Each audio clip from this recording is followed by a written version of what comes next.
we've said on the mails and everything, today's topic will be compliance under the microscope. And Niku will just share a bit of that with us regarding the isolytics system that we have, the governance, risk and compliance system, and how compliance affects and what big of an impact it actually has on the businesses. So thank you all for joining us. The audio and the video of the session will be available as well. And yes, over to you, Niku. Thank you.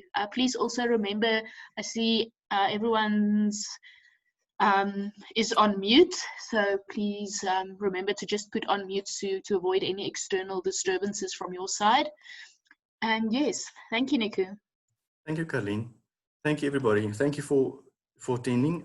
We are just going to be about 40 minutes, so I just want to go through the crux of the presentation, and then I will go into a demo that we have got on the system itself. So Michelle, you haven't seen the system that we have got, so I think it is going to be for you a bit of an eye-opener, hopefully. So, Fantastic. So if you're looking at the guidelines for the webinar, please mute your microphone. We will please make sure that your video is off, that we've got a better bandwidth for the video streaming. Let me complete my presentation. It will be about 30 minutes. Questions can be asked afterwards. So we've got 10 minutes time for that. And then questions and answer session afterwards. And then the webinar shall be recorded. It is at the moment now recorded and shall be made available after the webinar, as well as the presentation that we have done here. So what are we going to be addressing here quickly? Risk Advisory Africa, firstly. Secondly, compliance under the microscope. And then what is isolytics? And then isolytics, I'm going to speak to isolytics compliance. All the other isolytics systems that we've got developed here will be addressed in a different webinar. So please, we will schedule it as it is there. IMAS, the bow tie, the checklist, the mobile, the surveys, etc. Because if you're looking at management systems, all of those are actually applicable on the management systems itself. So Risk Advisory Africa, I think the attendees that we've got now at the moment know who we are. I just want to go through it for the sake of the recording. Firstly, Risk Advisory Africa was established in June 2014. So we are about 6 years old now at the moment, and we specialize in corporate governance. That has to do with enterprise risk management, business continuity, compliance management, health and safety. And we are certified in about 17, 18 standards in terms of the International Standards Organization. Our 8 offerings, we've got training, advisory services, audits, products, technology, executive incubation, events, and then our flagship is actually international certification that has to do with persons, products, management systems, training, etc. So if you're looking at isolytics and compliance, compliance is usually a very interesting function, because the compliance function is persons with responsibility for compliance. This is the references to the standard in 3.17 in compliance management. So the compliance management system, CMS, is a set of interrelated or interacting elements of an organization to establish policies and objectives and processes to achieve those objectives. And just the notes there at the bottom, a management system can address a single discipline or several disciplines. The system elements include the organization's structure, roles and responsibilities, planning, operations, etc. And the scope of a management system may include the whole of the organization, specific and identified functions of the organization, specific and identified sections of the organization, and one or more functions across a group of organizations. Now, if you're looking at what is compliance, compliance function is established as a result of organizations' efforts in ensuring that the applicable laws, rules, regulations, or norms are not violated by employees or other or others associated with the organization. It is considered as a type of internalized law enforcement that, when operated effectively, can replace the majority of the enforcement activities by external parties like auditors, regulators, etc. The compliance function are usually jointly with the governance and risk management is an essential internal control activity for large corporations and complex organizations. Now, if you're looking at the challenges of being compliant, firstly, compliance is a process of adhering to a set of regulations or guidelines set by government agencies, regulators, associations, international standards, or the internal policies set by the organization itself. It is not always that it is only external. It is internal as well. So the internal policies the organization is setting itself to actually drive the reaching of the objectives within a legal and a regulatory framework is extremely important. Compliance is not a one-time project, so adhering to compliance obligations often poses a challenge for organizations because of the following issues. Firstly, the constant introduction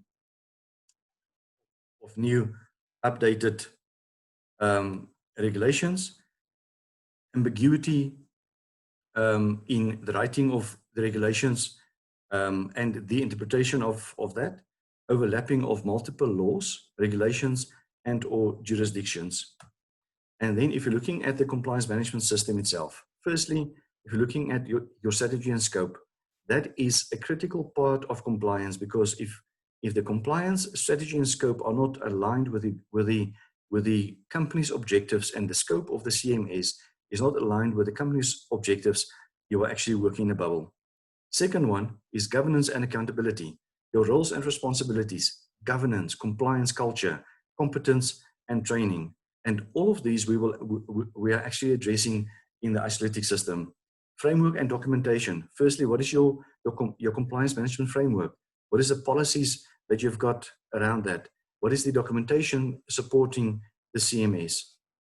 And then compliance planning, that has to do with compliance obligations management, the risks that you've got in compliance, the compliance risk, and your registers in terms of your compliance, and then the controls, and then issues of incident management, incidents in terms of compliance management incidents, monitoring and reporting, and then the last section is actually around evaluation and improvement. Now, this has to do with the compliance performance measures, escalation of those compliance or non-compliance, and then continuing improvement. Now, if you're looking at this whole compliance model that you've got here, this is actually well described in ISO 19600. Now this structure and this system is actually aligned with all the other management systems that we've got aligned in the Isolytic system itself. Isolytics is also developed to be looking at your service level agreements and the compliance and the performance of your service level agreements. So firstly, that your service level agreements have specific compliance and performance objectives, and that is usually defined in your KPIs and your KPIs. These KPIs and KPIs is extremely important for the effective and efficient management of the performance of the service level agreements against the objectives of the company. Now, that statement there is critical, because the moment that a company is actually making a decision to outsource, the reason for the outsourcing is actually because they cannot do the service themselves. They are seeking the support of external service providers or experts in the environment, and with that they are actually engaging with resources outside of the company that has got more knowledge of the specific discipline to assist them. And this is why service level agreements are so critical, because this is actually making a business work or not work, especially if you're working with a flat structure in an organization. Isolytics makes provision for a variety of measurements pertaining to the service level agreement management, and every non-conformance, incident, or finding can be logged on the I2MAS module of Isolytics, and this can generate reports regarding the service level agreement performance. Now, if we're going to just what is isolytics, then we are looking at isolytics as a combined assurance model where you've got a GRC component within isolytics. Secondly, you've got combined assurance. You've got an I2MES that is actually for the incident and investigation management system. We've got the Bowtie XP methodology that is one of the risk management methodologies. We've got enterprise risk management methodology that is embedded in this whole process, as well as we've got ISO management systems, the integrated management systems. We've got a mobile service that we are offering. We've got checklists. We've got compliance that we are working with. We've got surveys, and then our flagship of the isolytics is actually working with big data. That big data is actually understood, and that where a company is sitting with big data, that they cannot actually understand that we have got the ability with our artificial intelligence and machine learning to actually get our heads around that and make that information available in a more understandable way. So isolytics, we have been developing it since 2016-17, when the concept was, when isolytics was conceptualized. We have got an agreement with one of the leading universities in South Africa that is actually our strategic partner in this process, and this university is actually building the system where they've got the expertise in building the system to the current needs, and they've got a whole research and development environment where they are actually working within. So the management system, so isolytics measures the health and maturity of the management systems and drives combined assurance to top management regarding the return on investment. Now, that's a very important question there, because the return on investment is other systems that you're buying. Is it just a depository that is giving you smart dashboards, etc., or is it actually working towards making your business better? So we are looking at providing combined assurance, serves as a repository for evidence, measures the level of risk, the LOR, measures the level of assurance, and enable continuous auditing and risks across various management systems. Now, the characteristics of the isolytics management system is, firstly, it has got an ability to interact with a single sign-on for all users interacting with the service. So all those dots that I was explaining in 2 slides earlier, you've got access in one system to all the modules, and it is a single sign-on. The ability to grant role-based permissions for escalations and notifications, that is there. The security and segregation of information for different users, giving input and information. The ability to store sensitive data in country, and that has to do with specifically the GDPR.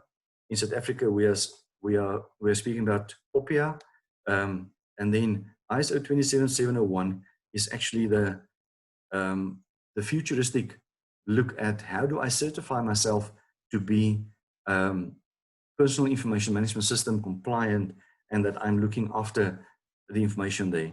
The ability for reporting and extracting of information manually, if you want to do that. APIs, capability to feed other systems as well as to obtain information from other systems. That is a huge positive, because we can receive APIs, and we can also give our access to our system through an API.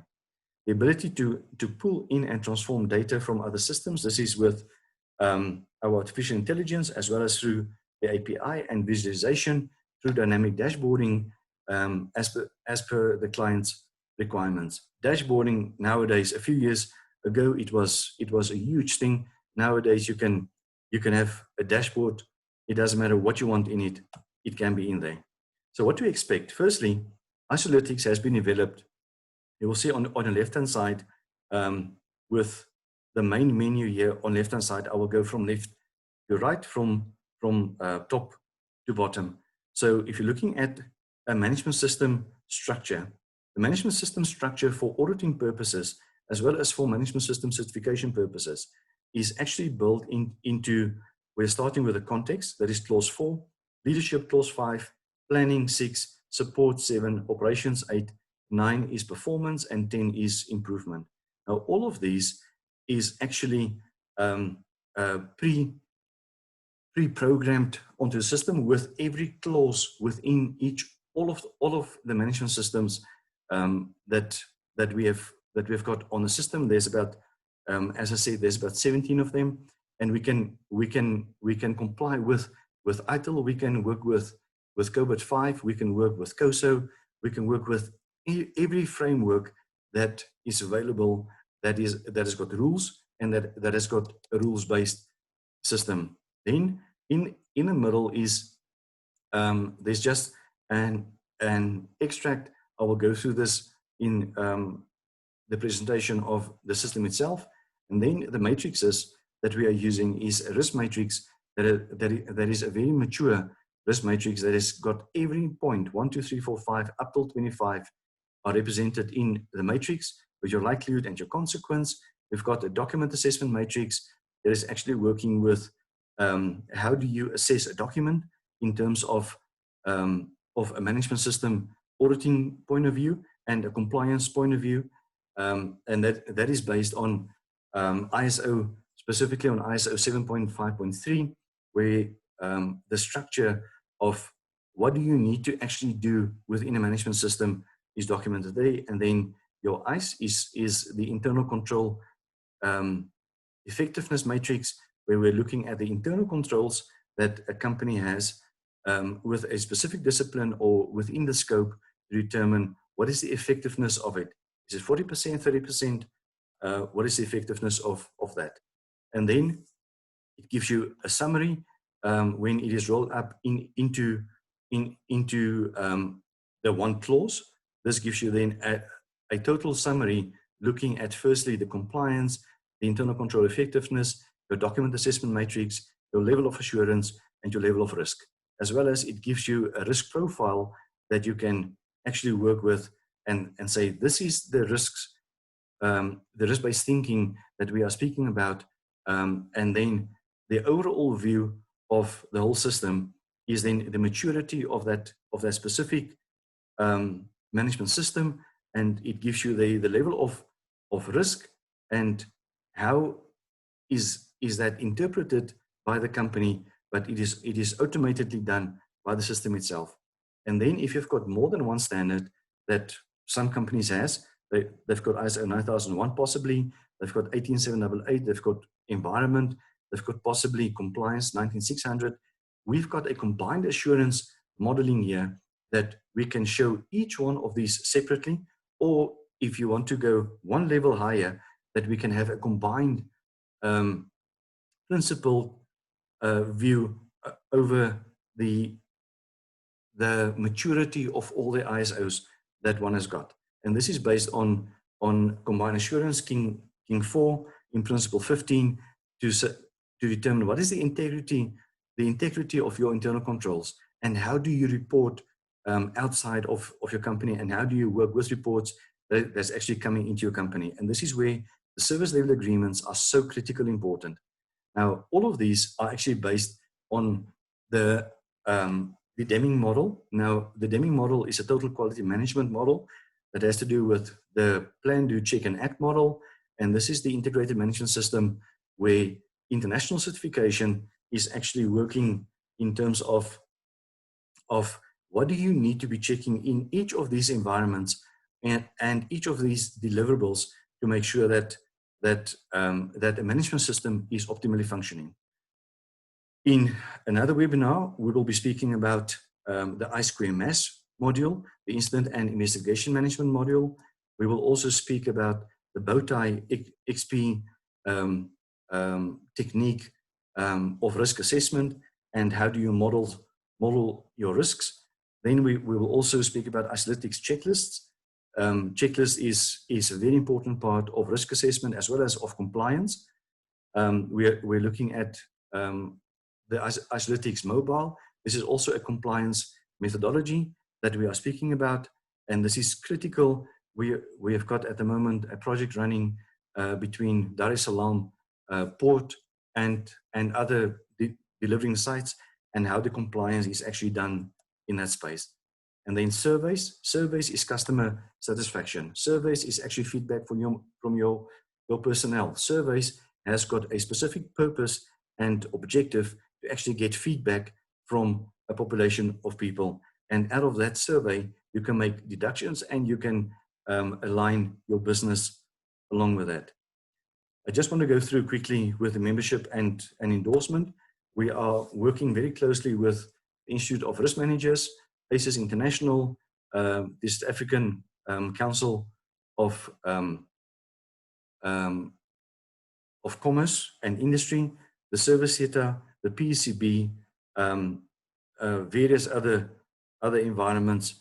So all of these environments are members of us, or they are endorsing our system. The testimonials in the presentation, you can go through this. This is the Chief Risk Officer from the Financial Intelligence Center that has given us this one. The second one has to do with the Head of Compliance and Assurance at the BS. That's a huge diamond company. And the last one here that we've got is from the PCB itself. We have demonstrated this also to the Professional Evaluation Certification Board, where we work with the Management System Certification division or business unit itself, and Esat is the overall manager there. Now, I just want to go out into the system itself. We are at past, so I just want to take about 10 minutes of your time further. So if you're looking at the system, then we will see that, as I said, the single sign-on, you can have various, on left hand side, you're seeing all the standards that we are qualified in to certify as a management system, as well as to do training and development in it. I'm going to work with 18788. So if you're looking at the summary of 18788, you will see what I explained to you, firstly with the context. Now, everything there is within the standard to speak about internal context, external, legal, subcontractor context, human rights, stakeholders, a regulatory environment, permit environment, license environment, and any other environment that you have got in your compliance space that you need to be placing there. We can extend it there. The risk criteria is extremely important because the risk criteria gives you your measurements that you are working with. And I'm just going to show you, this is the consequence criteria. This is our internal control effectiveness criteria, document assessment matrix criteria, the risk matrix, the likelihood criteria. And out of these, we are actually, we have configured our system to work with this. Leadership is exactly the same as with context. I'm not going to go into detail with everyone. Planning, the same. Support, the same there. Operations, the same. I will come back to this one. Performance is the same. What we've got here, very importantly, is that performance is about monitoring on its own, measurement on its own, the input to analysis, and then going into evaluation. And how do you test and conduct exercises about this? And you can bring in your strategic objectives, your departmental objectives, your operational objectives, your legal objectives that you've got for compliance that you can bring in here. And it is as easy as that. And then improvement, the same as what we've got there. I'm just going to go through one section of this process. Just want to explain to you quickly. Out of this, you will see within the internal context, you have to look at, do I have objectives? Is my company's strategy, is it sound, is strong enough? What is my business missions, my values, ethos, and culture, my business unit strategy?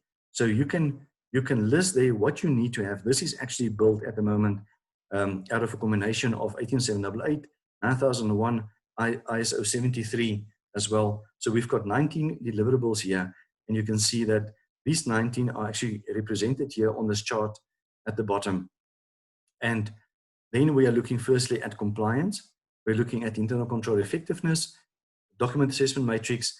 These are actually giving you an automated calculation configuration on the level of assurance of a company that you don't sit with a thumbsuck of determining an inherent risk rating that is actually always a 24, 25, 26. Sorry, not 26, 25.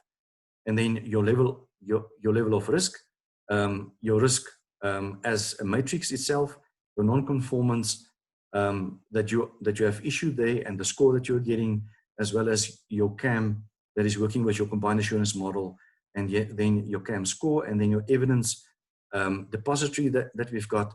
And all of these are working as simple as, I'm just going to show you here quickly with objectives. It is, I have toggled or untoggled the compliance, and you can see the movement there on ICE. I just want you to actually look at the level of assurance and the level of risk. Level of assurance is at the moment on 51%, and the level of risk at 49%. With an ICE of 70%, I'm going to make it at a 40%, and you will see the movement downwards on your level of assurance. On your document assessment matrix, because it is now a 40% on your internal controls, I cannot think that you are higher than a 30% on that one. So that brings down the level of assurance and gives you the opposite as your level of risk. And then it is actually plotting for you the 17 that you've got in that space there, is plotting that for you there as number 1. So this plots all over, this plotting on the matrix is per clause. It can also be for the whole system that we can generate that. What we have done with our non-conformances, out of the certification body's guidelines and ISO 19011, we have actually gone and look at the findings that you can have. A major finding is a failure of the whole system, and that gives you a -50 on your score. A minor non-conformance is a -25. We're talking about observation that is positive. That's a +10. Opportunities for improvement, where you are thinking out of the box, actually, it's a +20. And then not applicable or out of scope, and then acceptable. Now, at the moment, that was a minor non-conformance. I'm going to make it a positive as an opportunity for improvement. So now you can see there your abbreviation. That has also changed now your level of assurance and your level of risk dramatically. Also to bring in the combined assurance model. Now, if you're looking at the combined assurance model in terms of King 4, we are speaking about 6 levels of assurance. The assurance providers. Now, if you're looking at the line function, the specialist function, internal auditor, external auditor, forensic examiner, and the regulator. And each of these has got either a positive or negative score, depending on the contribution. So if it is an internal drive to continuous improvement of compliance, one can say that that one is at the moment a level 4. So that was an independent assurer that is -15. I'm going to say that it's a line function that has conducted this, and that gives you a level 1 audit. Secondly, your score is a +25, so your level of assurance is increasing. And then your evidence in terms of ISO 19011 and audit principles, to say that there's your 7 levels of audit evidence that can be uploaded, and this is then lying in this depository that you've got, that you will always have, and that you can always refer back to, whether it is photos, anything that you've got there. And you can also go and determine your project management in closing out your audit findings, and you can add there an audit finding of saying close out so and so and so. The issuer is Nico Snyman. For companies that has got name list, we will have a drop down menu there. The receiver is John Smith, and I hope that people are understanding that that's not the rugby player. And then I've got the the date that you can put it in there, and that is saved, and you can close that. And all of these gives you then a total gap analysis of what you've got in the organization or not. And what is nice about this is that all of these measurements on top, you can actually go and visit and see a graphical display of that in your internal control environment, your document assessment matrix, your level of assurance and level of risk, your risk itself, your risk profile itself, your non-conformance matrix, and then your combined assurance matrix. This can be downloaded as a report, and this can also be downloaded as a specific extract of what you've got here. Now, in the presentation, I was also referring to the I2MS. This is where you are actually recording all the incidents. I'm not going to go through this now because we are within our time limit. We are going to schedule another webinar to specifically address the I2MS, and to make sure that the I2MS is actually a huge part of your own business. Now, on the context, the compliance on the context, there's your whole profile on the compliance of the context. So you can see now external environment, human rights, internal, legal, license, permit, etc. All of them are actually interactively there, and you can see the performance as well as on your risk matrix and your risk space there. And if you go back to your ISO summary, you can then have a graphical overview of every clause and every deliverable that you have to have. As I said, dynamic dashboarding is simple. We can incorporate that just what you want, and we can even give you access to that as well.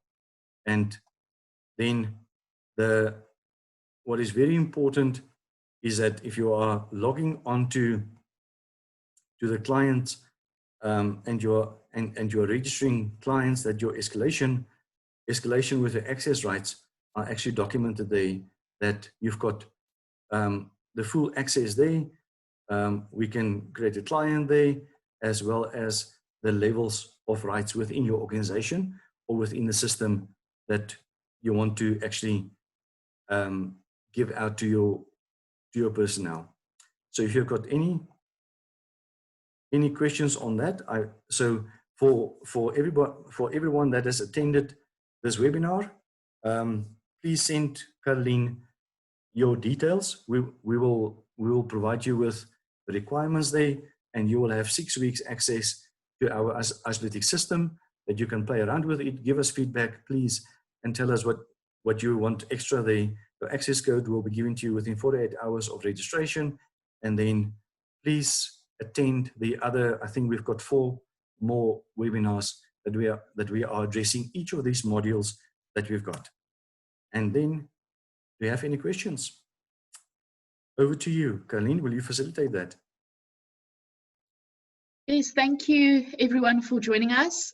Like Nico said, if you have any further questions, if you want either this presentation to be sent to you, or if you would like to receive the code, please do send me an email. I'm sure most of you have my email address, but just for verification, it's carlin@crestadvisoryafrica.com. Then we look forward to hear from you. I will also send out the links for the next ISO webinars that we will be having for the Isolytics. I will send that through to you as well. Thank you so much for attending. Stay safe and have a good day. Thank you, Nico. Thank you Very much. Thank you.